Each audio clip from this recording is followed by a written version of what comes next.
प्रियात्मन सप्रेम जय जीव आदि मनीश्वर योगेश्वर परम पूज्य सत्य सम्राट सदगुरुदेव सिमनी जी का वचनामृत से एक बूंद निरोग रहने का अद्भुत उपाय।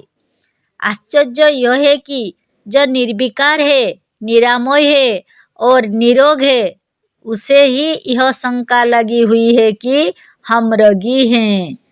जिसे रोग छू तक नहीं सकता, जिसे स्मरण कर रोग स्वयं भी निरोग हो सकता है, वही अपने को रोगी माने। इससे बढ़कर आश्चर्य का विषय सचमुच दूसरा नहीं हो सकता। निरोग, निर्विकार, निरामय और परम शुद्ध बुद्ध तथा पवित्र पुरुष यदि अपने को रोगी माने तो क्या यह एक प्रकार का पाप नहीं है? बस इसी पाप का फल है कि मनुष्य रोगी हो जाता है। रोगी ना होते हुए भी जो अपने को रोगी मानता है, वह यदि रोगी रहे तो इसमें कोई आश्चर्य नहीं। यादृशी भावना जस्य सिद्धिर्भवति तादृशी। संस्कृत का यह प्रसिद्ध वाक्य सर्वथा सत्य है। भावना के विचित्र प्रभाव से आजकल का विज्ञान भी चकित है। इतना ही नहीं, किंतु आजकल का विज्ञान और फिलॉसफी जितनी ही उन्नति कर रही है, उतनी ही भावना की महिमा विशेष रूप में प्रकट होती जाती है। भावना से रोगी निरोग हो सकता है और निरोग रोगी हो सकता है। बड़े बड़े असाध्य रोग जो औषधि से नहीं अच्छे हो सकते, या जिन रोगियों को वैद्यों और डॉक्टर ने जवाब दे दिया है, वे भी भावना द्वारा अच्छे हो सकते हैं। हम निरोग हैं, हम निरामय हैं। विश्वास के साथ ऐसी भावना करने से हम अवश्य निरोग और निरामय हो जाएंगे।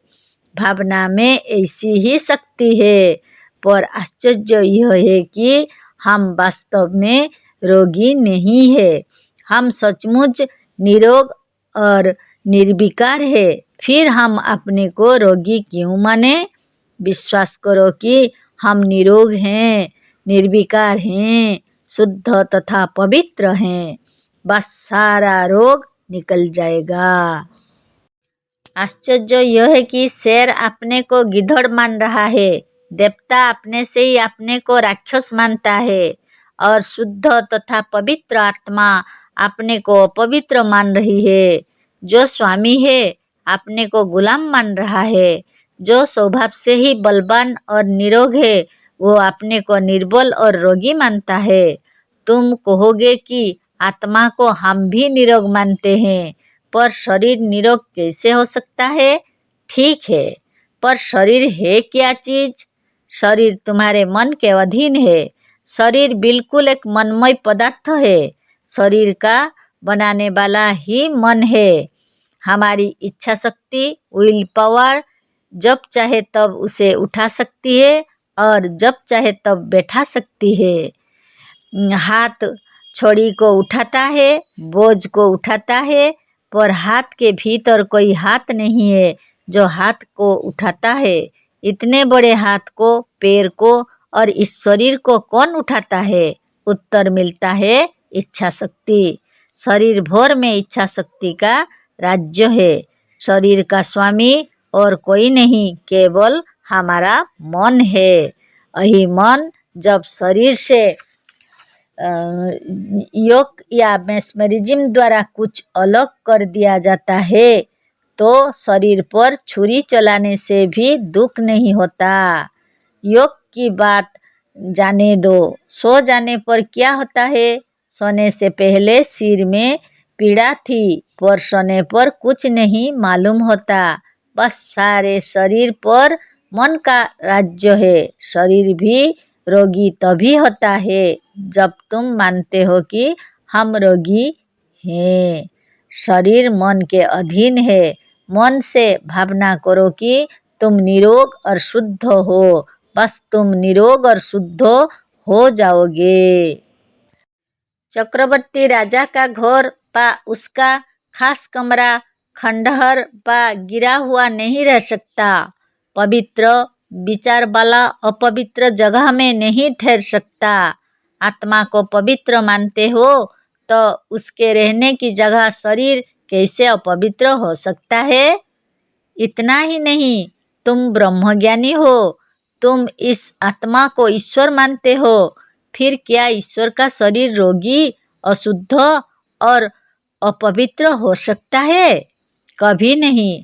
आत्मा या परमात्मा निर्विकार और परम पवित्र है, अतः इसके रहने की जगह शरीर कभी विकारवान और रोगी नहीं हो सकता। आत्मा या परमात्मा की शक्ति चक्रवर्ती राजा से भी अधिक है। तुम भी मानते हो, तुम्हें भी परमात्मा की शक्ति का ज्ञान है, फिर तुम दुखी क्यों हो? हम ऊपर कह चुके हैं कि सम्राट का खास कमरा खंडहर व गिरा पड़ा नहीं रह सकता, तो क्या इस परमात्मा के रहने की जगह इसका घर कभी विकारवान या रोगी रह सकता है? कभी नहीं। फिर रोगी क्यों मालूम होता है? इसका कारण तुम्हारी भावना है। तुम रोगी नहीं हो, पर अपने को रोगी मानते हो, यही रोग का कारण है। हम बड़े रोगी हैं, हमें रोग मार डालता है, यही भावना तुम्हें रोगी बनाए है। तुम कहते हो कि भावना से क्या हो सकता है, यह सब वितंडावाद है। बीमार पड़ोगे तो तब जानोगे, भावना करने से बीमारी नहीं छूट सकता। ये अशुभ विचार रोगों को और असाध्य कर देंगे। कभी ऐसा मत सोचो, भावना में बड़ा बल है, तुम्हें स्वयं अनुभव है, चाहे मानो व ना मानो। तुम कहते हो कि भावना की शक्ति हम भी मानते हैं, पर केवल भावना से ही कोई अच्छा नहीं हो सकता। बस यही विकार रोग है, यही रोग का कारण है, यही तुम्हारी कमजोरी है। इसी से तुम्हारा भावना तुम्हारे रोगों को अच्छा नहीं कर सकती है। भावना सर्वथा रोग को अच्छा कर सकती है। भावना के बल पर विश्वास लाओ, भावना करो और विश्वास के साथ भावना करो कि हम निरोग हैं, बस सारा शरीर निरोग हो जाएगा। पर भावना विश्वास के साथ करो, विश्वास ही के साथ नहीं, दृढ़ विश्वास के साथ। विश्वास जितना ही दृढ़ होगा, भावना उतना ही बलवती होगी। जैसे व्यायाम करने से शरीर पुष्ट होता है, ठीक इसी तरह से दृढ़ विश्वास के साथ और चित्तों को एकाग्र करके भावना करने से मन पुष्ट होता है। जिस बात को हम चाहते हैं उसकी बार बार भावना करते हैं, और बार बार भावना करने से मन बलवान होता है, और मन जो जो बलवान होगा तो शरीर के ऊपर उसका प्रभाव अधिक पड़ेगा, और बलवान मन जो चाहेगा वही हो जाएगा। मन और मन का विचार दोनों एक है, और हमारे विचारों को जो दशा होगी वही हमारे शरीर की होगी।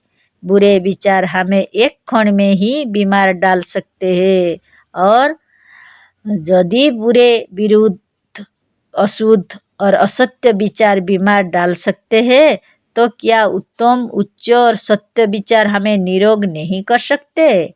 विचार, भावना, संकल्प और मन निराकार होने पर भी शून्य अवस्तु नहीं है, ये वस्तु है। और ऐसे वस्तु है कि संसार के सारे साकार और निराकार पदार्थ इसी के रचे हुए हैं। निराकार मन व विचार स्वयं स्थूल संसार और शरीर का रूप धारण करता है, अतः यह जिसने बनाया है उसी का इस पर प्रभाव है, और इसकी भलाई और बुराई दोनों इसी मन, विचार और भावना के अधीन है। जय जी।